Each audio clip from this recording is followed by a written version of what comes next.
প্রিয় দেশবাসী, সালাম ও শুভেচ্ছা নেবেন। চকবাজারে মিটফুড রোডে ব্যবসায়ী সোহাগকে যেভাবে হত্যা করা হলো, আমরা তার তীব্র নিন্দা, ক্ষোভ ও ঘৃণা প্রকাশ করছি। এই ঘটনার পিছনে প্রধানত দায়ী হচ্ছে দলীয় রাজনীতির সীমাবদ্ধতা। দলীয় রাজনীতি তার শক্তি এবং সামর্থ্যকে উপস্থাপন করতে গিয়ে দুর্বৃত্তদেরকে প্রশ্রয় দিয়ে থাকে এবং এই প্রশ্রয়ের ফলে এই জাতীয় ঘটনাগুলো ঘটছে এবং আরো ঘটবে। আমরা পরিষ্কার করে বলেছি, আজকের যুগে শুধুমাত্র দলীয় রাজনীতি দিয়ে রাষ্ট্র পরিচালনা করলে এই জাতীয় ঘটনা রোধ করা সম্ভব হবে না।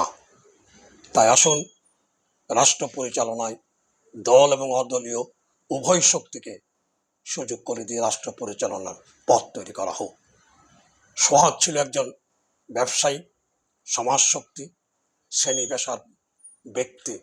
আজ অদলীয় রাজনীতি সংগঠনের অবস্থান যদি সংহত হতো, তাহলে দলীয় রাজনীতি প্রশ্রয়ে এ জাতীয় ঘটনা ঘটার সুযোগ ন্যূনতম থাকতো না।